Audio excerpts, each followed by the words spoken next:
नमस्कार दोस्तों, आपका बहुत बहुत स्वागत है मेरे YouTube चैनल पर। उम्मीद करता हूँ आप सब लोग अच्छे होंगे, खुश होंगे। आज की जो कहानी है वो बहुत ही रहस्यमय, मिस्टीरियस कहानी है। और इस कहानी की क्या सच्चाई है वो भी मैं आपको इसी कहानी में बताऊंगा। ऐसे बहुत सारे हवाई हादसे हुए हैं इस दुनिया में जिनका राज आज तक कोई नहीं बता पाया, जिनका राज आज तक कोई पता लगा नहीं पाया या बता नहीं पाया, जिनके रहस्य आज भी अनसुलझे हैं। उन्हीं में से एक ये भी कहानी है। कहानी है सैंटियागो फ़्लाइट की। ये सैंटियागो एयरलाइंस की एक फ़्लाइट थी EWA 513, जो 4 सितंबर 1954 में 4 सितंबर 1954 में जर्मनी के छोटे एयरपोर्ट एचेन से दोपहर के समय अपनी उड़ान भरती है। और इसको जाना था ब्राज़ील के एक शहर ओटो एलगर में। तो इस फ़्लाइट को जर्मनी से ब्राज़ील जाना था और ये दूरी 18 घंटों में पूरी होनी थी। इस प्लेन में 86 पैसेंजर थे और पायलट सहित 4 क्रू मेंबर थे। तो कुल मिलाकर इस फ़्लाइट में 92 लोग सवार थे। उड़ने के बाद सब कुछ ठीक चल रहा होता है। ATC के संपर्क में भी ये प्लेन था उस उड़ने के कुछ समय तक। ATC मतलब दोस्तों एयर ट्रैफिक कंट्रोल, जो कि प्लेन के उड़ने से लेकर के लैंड होने तक का पूरी जानकारी, पूरी कंट्रोलिंग रखता है, उसी को ATC बोलते हैं। तो ये प्लेन उड़ने के बाद भी कुछ समय तक ATC के संपर्क में रहा। कुछ देर के बाद ये प्लेन अटलांटिक ओशियन के ऊपर से उड़ान भर ही रहा होता है कि अचानक इस प्लेन का संपर्क ATC से टूट जाता है, मतलब कि एयर ट्रैफिक कंट्रोल से टूट जाता है और ये प्लेन कहीं पे गुम हो जाता है, खो जाता है। ATC बहुत कोशिश करती है इस प्लेन से संपर्क करने के लिए, लेकिन सारी कोशिशें नाकाम हो जाती हैं। अब ये प्लेन ATC के रडार से गायब हो चुका था, मतलब कि अचानक ये प्लेन खो जाता है, गुम हो जाता है। ना किसी से कोई संपर्क में था और ना ही किसी सैटेलाइट के रडार में था अब ये प्लेन। तो आम तौर पर जब कोई प्लेन इस तरह से अचानक गायब हो जाता है और ATC के रडार से गायब हो जाता है तो ये माना जाता है कि उस प्लेन के साथ कोई दुर्घटना हो गई है या प्लेन क्रैश हो गया है। तो उस समय भी ATC के लोगों ने यही सोचा और अब एक टीम बनाई गई उस प्लेन को ढूंढने के लिए, खोजने के लिए। दोनों देश की टीम्स, मतलब कि जर्मनी और ब्राज़ील, जर्मनी से ये प्लेन उड़ान भरता है और ब्राज़ील इसको जाना था। तो दोनों देशों की टीम इस प्लेन को खोजने में लग जाते हैं, लेकिन ना प्लेन मिलता है, ना ही प्लेन का मलबा मिलता है और ना ही प्लेन के पैसेंजर्स या उनकी कोई लाशें मिलती हैं। लेकिन फिर भी खोजबीन चलती रहती है। फिर धीरे धीरे समय निकलता रहता है, महीना बीतता है, साल बीत जाते हैं, लेकिन उस प्लेन के बारे में किसी को कुछ भी पता नहीं चलता है। टाइम बीतने के साथ साथ लोग बहुत तरह की बातें करने लगते हैं। कुछ लोग इसको बरमूडा ट्रायंगल जैसा हादसा बताने लगते हैं, तो कुछ लोग बोलते हैं कि प्लेन क्रैश होने के बाद अटलांटिक ओशियन में ही गिर गया और इतने बड़े ओशियन में उस प्लेन को ढूंढा नहीं जा सका, क्योंकि उस प्लेन का मलबा ओशियन में बहुत निचले तल तक चला गया था।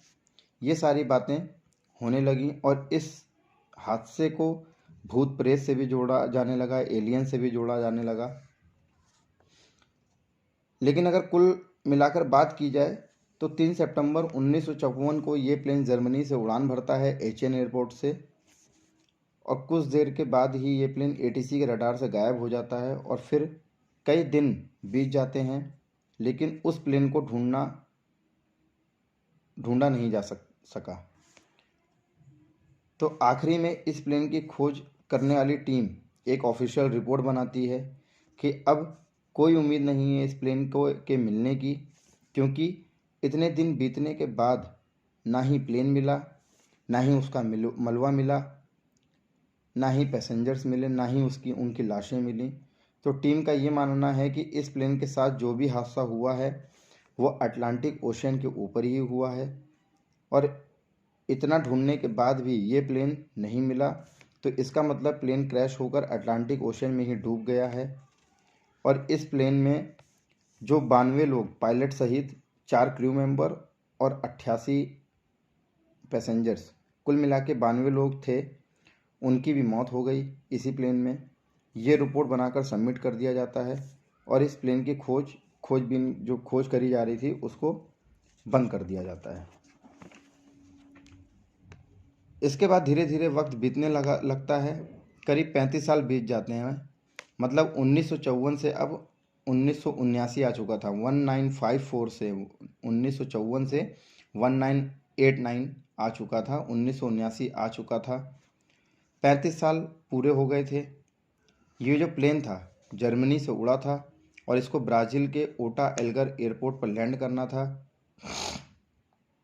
ठीक 35 साल बीतने के बाद 12 अक्टूबर 1979 1989 दोपहर के समय अचानक से एटीसी को एक प्लेन अपने रडार में दिखाई देता है, लेकिन वो प्लेन ना कोई मैसेज दे रहा था और ना ही वो प्लेन लैंड करने की कोई अनुमति ले रहा था। एटीसी लगातार उस प्लेन को अपने मॉनिटर में, जो सिस्टम लगा रहता है एटीसी के रूम में, अपने मॉनिटर में देख रहा था और धीरे धीरे वो प्लेन रनवे के पास आता जा रहा था। एटीसी में अचानक हड़कंप मच जाता है क्योंकि प्लेन की तरफ से कोई भी मैसेज नहीं आ रहा था। प्लेन का जो पायलट था वो कोई भी मैसेज नहीं दे रहा था। एटीसी उससे बात करने की कोशिश कर रही थी, लगातार कोशिश कर रही थी, लेकिन कोई फ़ायदा नहीं होता है क्योंकि उस प्लेन का पायलट किसी भी मैसेज का जवाब नहीं दे रहा था और ना ही रनवे में उतरने की कोई जानकारी दे रहा था। सबको लगता है कि पता नहीं कौन सा प्लेन है और क्या मकसद है इस प्लेन का। किसी दुश्मन की तो कोई ये चाल नहीं है। तो एटीसी ओटा एल्गर एयरपोर्ट को जितनी जल्दी हो सकता था खाली करवाता है। उस दरमियान वो प्लेन जो अचानक एटीसी के रडार में दिखाई दिया था 12 अक्टूबर 1979 को 1989 में ओटा एल्गर एयरपोर्ट के एक रनवे पर लैंड हो जाता है, बिना किसी को कोई मैसेज दिए और ना ही किसी से परमिशन लेकर वो एक रनवे पर लैंड होता है। लैंडिंग दोस्तों बिल्कुल परफेक्ट थी। तब तक एटीसी एयरपोर्ट की सिक्योरिटी टीम को सारा माजरा बताती है कि एक प्लेन है और बिना किसी परमिशन के और बिना किसी मैसेज के लैंड कर रहा है हमारे ही रनवे पे। सिक्योरिटी टीम में भी हड़कंप मच जाता है, काफ़ी लोग चौंक जाते हैं। अब प्लेन रनवे में ही लैंड कर हो चुका था और रनवे में ही जिस रनवे पे वो प्लेन मतलब लैंड किया था वहीं पे वो रुक के खड़ा हुआ था। एयरपोर्ट में सब लोग घबराए भी हुए थे उस समय। सिक्योरिटी टीम और एटीसी की टीम अब उस रनवे के पास जाते हैं जहाँ पे वो प्लेन खड़ा था। प्लेन के पास जाकर एटीसी की टीम देखती है कि प्लेन बिल्कुल नया लग रहा है, मतलब कि बिल्कुल न्यू ब्रांड प्लेन, जैसे कि नया नया प्लेन बना हो वो इस तरीके का लग रहा था। और दूसरी बात ये नोटिस की जाती है कि प्लेन के रुकने के बाद भी प्लेन का इंजन चालू है, इंजन को पायलट ने बंद नहीं किया है। तीसरी चीज़ जब वो लोग देखते हैं तो चौंक भी जाते हैं और डर भी जाते हैं क्योंकि उस प्लेन के ऊपर सेंटियागो एयरलाइंस लिखा हुआ था। और जो लोग एयरपोर्ट पर जॉब करते हैं वो ये सारी बातें जानते हैं कि क्या चल रहा है उनके एयरपोर्ट सेक्टर में। मतलब कि सबका एक अलग अलग सेक्टर होता है दोस्तों, जैसे फाइनेंस सेक्टर, बैंकिंग सेक्टर, उसी तरीके से एयरपोर्ट का भी एक सेक्टर है। तो जो लोग दुनिया भर के एयरपोर्टों में जो लोग काम करते हैं उनको मालूम रहता है कि एयरपोर्ट में क्या बदलाव हो रहे हैं एयरपोर्ट सेक्टर में।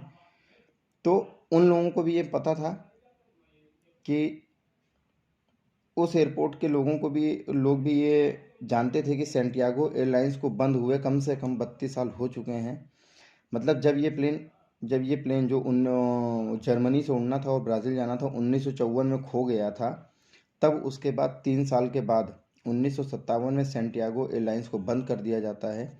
ये सारी चीज़ों को देखकर उस एयरपोर्ट को लोग डर जाते हैं लेकिन तभी उस एयरपोर्ट के कुछ लोगों को ये कहानी 35 साल बाद भी याद थी कि एक प्लेन सेंटियागो एयरलाइंस का जो जर्मनी से उड़ा था और उस प्लेन को इसी एयरपोर्ट पर लैंड होना था, लेकिन वो अचानक से ही हवा में गायब हो गया था। ये कहानी बहुत से लोगों को पता थी। जिस समय वो उस रनवे के आसपास जो लोग मौजूद थे, कुछ लोगों को ये कहानी पता थी। वहाँ मौजूद जो लोग थे कई तरह की बातें कर रहे थे उस प्लेन को लेकर। तभी सिक्योरिटी ऑफिसर द्वारा उस प्लेन का बाहर से इंस्पेक्शन किया जाता है, सारी जांच पड़ताल करी जाती है। तभी अचानक एक सीनियर ऑफिसर उस प्लेन के दरवाजे की तरफ जाता है और दरवाज़ा खोलने को बोलता है, लेकिन अंदर से दरवाज़ा नहीं खुलता है। काफ़ी बार बोलने के बाद अंदर से जब दरवाज़ा नहीं खुलता है, तब बाहर से किसी तरह से कोशिश करके उस प्लेन का दरवाज़ा खोला जाता है। और जैसे ही दरवाज़ा खुलता है तो कुछ सिक्योरिटी गार्ड जो उस प्लेन के अंदर जाते हैं, बहुत ही तेज़ी से चिल्लाते हुए घबरा कर बाहर आते हैं, क्योंकि उस प्लेन के अंदर जो मंज़र था वो बहुत ही डरावना था। उस प्लेन के अंदर जितने मुसाफिर थे सब अपनी अपनी सीट पर बैठे थे और सीट बेल्ट भी लगी हुई थी, लेकिन वो सभी मुसाफिर कंकाल के रूप में कंकाल बन चुके थे और उनमें से कोई भी जिंदा नहीं था। ये देखकर जो लोग अंदर गए थे, सिक्योरिटी गार्ड की कुछ लोग जो अंदर गए थे, वो काफ़ी डर जाते हैं। जो सिक्योरिटी ऑफिसर्स अंदर होकर आए थे वो सारी बात दूसरे ऑफिसर्स को, अपने सीनियर्स को बताते हैं, लेकिन फिर भी कुछ ऑफिसर्स अंदर जाते हैं किसी तरह। सभी लोग बहुत डरे हुए थे, लेकिन अंदर जाकर जब काउंट करते हैं तो पायलट सहित 92 लोग उस फ्लाइट के अंदर कंकाल बने हुए थे। लेकिन देखने वाली बात यह है कि वो सब लोग कंकाल बन चुके थे, लेकिन फिर भी वो सभी लोग वैसे ही अपनी सीट पर बैठे थे जैसे कि एक नॉर्मल इंसान फ्लाइट के अंदर बैठता है। मतलब कि प्रॉपर वे में बैठे हुए थे, सीट बेल्ट लगी हुई थी। यहाँ तक कि पायलट भी कंकाल बन चुका था, फिर भी उसका हाथ प्लेन के कंट्रोलर, जिससे प्लेन को कंट्रोल किया जाता है, प्लेन के कंट्रोलर को पकड़े हुए था और नॉर्मल पायलट की तरह अपनी सीट पर बैठा हुआ था। अब सबसे बड़ी बात ये थी कि जब उस प्लेन का पायलट भी मर चुका था तो उस प्लेन की इतनी परफेक्ट लैंडिंग कैसे हो सकती है। बाहर से प्लेन बिल्कुल न्यू लग रहा था। एटीसी से कोई संपर्क ना होने के बावजूद भी वो प्लेन कैसे उड़ रहा था प्रॉपर वे में, और कैसे परफेक्ट लैंडिंग हो सकती है उस प्लेन की, जिस प्लेन का पायलट पहले ही मर चुका है, कंकाल बन चुका है। अब ये सारे सवाल दिमाग को घुमाने के लिए काफ़ी थे, वहाँ की सिक्योरिटी गार्ड के लिए, वहाँ की एटीसी टीम के लिए, वहाँ की पुलिस के लिए। धीरे धीरे अब इस प्लेन की जांच पड़ताल शुरू हो जाती है। धीरे धीरे ये सारी बात ब्राज़ील की पब्लिक तक भी जाती है। लेकिन जांच पड़ताल होने के बाद भी ये श्योर हो गया, जांच पड़ताल होने के बाद ये श्योर हो जाता है कि हाँ, ये वही प्लेन है जो 35 साल पहले जर्मनी से उड़ा था, लेकिन अचानक गायब हो गया था। आज 35 साल बाद वो प्लेन ब्राज़ील में लैंड हुआ है, लेकिन उस प्लेन के सभी पैसेंजर्स, क्रू मेंबर्स, पायलट मर चुके हैं और कंकाल बन चुके हैं। अब बहुत सारे प्रश्न उठते हैं।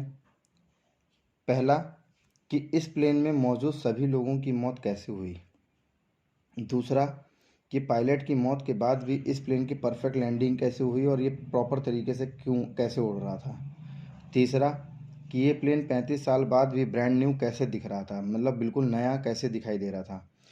चौथा, सबसे बड़ा प्रश्न और सबसे इम्पोर्टेंट प्रश्न ये था कि प्लेन अगर खोया नहीं था और किसी हादसे और इस प्लेन के साथ कोई हादसा नहीं हुआ था, तो ये प्लेन 35 साल तक कहाँ गायब था और किसी रडार में ये प्लेन क्यों नहीं दिखाई दिया 35 सालों तक। जांच पड़ताल की गई कि ये प्लेन कहीं और तो नहीं चला गया दुनिया में, कहीं किसी और एयरपोर्ट पे तो नहीं रुका, किसी एयरपोर्ट पर तो नहीं उतरा। जांच पड़ताल होने के बाद ये भी पता चला कि ये प्लेन जर्मनी से उड़ने के बाद किसी भी एयरपोर्ट पर, किसी भी दुनिया, किसी भी देश के एयरपोर्ट पर नहीं उतरा रिकॉर्ड के मुताबिक। इन सभी चीज़ों की जांच पड़ताल चल रही थी, लेकिन कोई भी पुख्ता जानकारी किसी को नहीं मिली। ब्राज़ील की पुलिस को, ब्राज़ील सरकार को, और ना ही ब्राज़ील के साइंटिस्टों को, क्योंकि साइंटिस्ट लोगों को भी इन चीज़ों में जोड़ा गया था, क्योंकि इतना ये रहस्यमयी चीज़ थी कि पायलट मरने के बावजूद भी जहाज़ प्रॉपर लैंडिंग करता है, 35 साल तक कहाँ गायब रहता है। तो इस केस में साइंटिस्टों को भी जोड़ा गया था, लेकिन किसी को कोई जानकारी, पुख्ता सबूत नहीं मिला। और भी कई सारे देशों के साइंटिस्टों ने इस प्लेन की सच्चाई जानने की कोशिश करी कि इस प्लेन के साथ एक्चुअल में हुआ क्या था, लेकिन किसी को कोई जवाब नहीं मिला। आखिरी में कुछ चीज़ों का अनुमान लगाया गया वहाँ के साइंटिस्टों द्वारा, वहाँ की पुलिस द्वारा। पहला तो ये कि जब ये प्लेन उड़ा था जर्मनी से, उड़ने के कुछ समय के बाद ही ये प्लेन टाइम ट्रैवल में चला गया होगा, जहाँ ये 35 साल तक फंसा रहा। 35 साल दोस्तों की टाइम ट्रैवल का बताया जाता है कि जब कोई चीज़ टाइम ट्रैवल में चली जाती है तो उधर का समय इतना सुस्त रहता है कि वहाँ का एक दिन अपनी दुनिया के 10 दिनों के बराबर होता है या महीनों के बराबर होता है। तो 35 साल तक वो टाइम ट्रैवल में फंसा रहा और वहाँ के रेडिएशन की वजह से प्लेन में बैठे सभी लोगों की मौत हो गई और 35 साल बाद ये टाइम ट्रैवल से निकल पाया, और जब तक सारे पैसेंजर्स का मरने के बाद कंकाल बन चुके थे। पहला ये थ्योरी बताई गई। दूसरी थ्योरी ये बताया गया कि इस प्लेन में दूसरे ग्रहों के एलियंस ने हमला किया होगा और इसको हाईजैक कर लिया होगा, जिसकी वजह से इस प्लेन के साथ ये हाल हुआ, इस प्लेन का ये दुर्दशा हुई, इन पैसेंजर्स के साथ ये दुर्दशा हुई। तीसरी थ्योरी ये बताया गया कि इस प्लेन में कोई रिसर्च किया जा रहा होगा इंसानों द्वारा ही, जिसकी वजह से ये सब हुआ। क्योंकि हमारे दुनिया में ही हम लोग देखते आ रहे हैं कि कई देश कितने बड़े बड़े रिसर्च करते हैं ताकि वो अपने आप को पावरफुल बना सकें। तो हो सकता है ये रिसर्च का कोई हिस्सा हो, जिसकी वजह से इस प्लेन के साथ ये दुर्दशा हुई और पैसेंजर्स मारे गए। लेकिन इन सभी चीज़ों का कोई भी पुख्ता सबूत नहीं मिला दोस्तों। इस प्लेन का क्या रहस्य था वो भी कोई पुख्ता तौर पर नहीं बता सकता है कि हाँ ऐसा कुछ हुआ होगा। और आज 2023 चल रहा है, इतने साल बीतने के बाद भी इस रहस्य से पर्दा नहीं उठ पाया है कि उस प्लेन के साथ हुआ क्या था आखिरकार, उस प्लेन के मुसाफिरों के साथ क्या क्या हुआ था। और ब्राज़ील सरकार ने उस समय इस प्लेन की बात को बहुत गोपनीय रखा था, बहुत छुपा के रखा था, क्योंकि वो नहीं चाहते थे कि ऐसी कोई चीज़ बाहर निकले और हमारे देश में पैनिक क्रिएट हो। तो इस चीज़ को, इस जांच पड़ताल को बहुत खुफिया रखा गया था, बहुत मतलब कि गोपनीय रखा गया था, जिसकी वजह से कुछ लोग बोलते हैं कि ये सब झूठ था। लेकिन अगर कोई घटना इस दुनिया में हुई है और उस घटना को दिखाया या कहीं पे बताया गया है, जैसे कि इंटरनेट पे या कहीं पे भी या किताबों में अगर बताया गया है, तो इसका मतलब कि उस कहानी में कुछ तो सच्चाई होगी, इसीलिए उस कहानी को बताया गया है। बाद में एक जर्नलिस्ट का भी नाम निकल के आता है कि जर्नलिस्ट ने ये सारी न्यूज़ छापी अपने मतलब कि नोवेल में, जिसका कोई भी पुख्ता सबूत या कोई भी पिक्चर नहीं ली गई। इसका ये भी एक नज़रिया देखा जा रहा है कि हो सकता है कि जर्नलिस्ट ने ये एक काल्पनिक कहानी बना के छापा हो। लेकिन दोस्तों आज भी इंटरनेट पे हमको ये कहानी मिल जाएगी। आज भी कई सारे न्यूज़ चैनलों पे, कई सारे नोवेल पे, कई सारी बुक्स में ये कहानी हमको सुनने को मिलेगी, पढ़ने को मिलेगी। तो इसका मतलब कि कुछ ना कुछ सच्चाई थी इस कहानी पे। आपको क्या लगता है दोस्तों, आप लोग कमेंट करके ज़रूर बताइएगा। उम्मीद करता हूँ आप लोगों को ये कहानी अच्छी लगी होगी। अगर कहानी अच्छी लगी हो तो प्लीज़ चैनल को सब्सक्राइब कीजिए, वीडियोस को लाइक कीजिए, शेयर कीजिए, ताकि इसी तरीके की वीडियोस, इसी तरह की कहानी मैं आपके लिए लाता रहूं।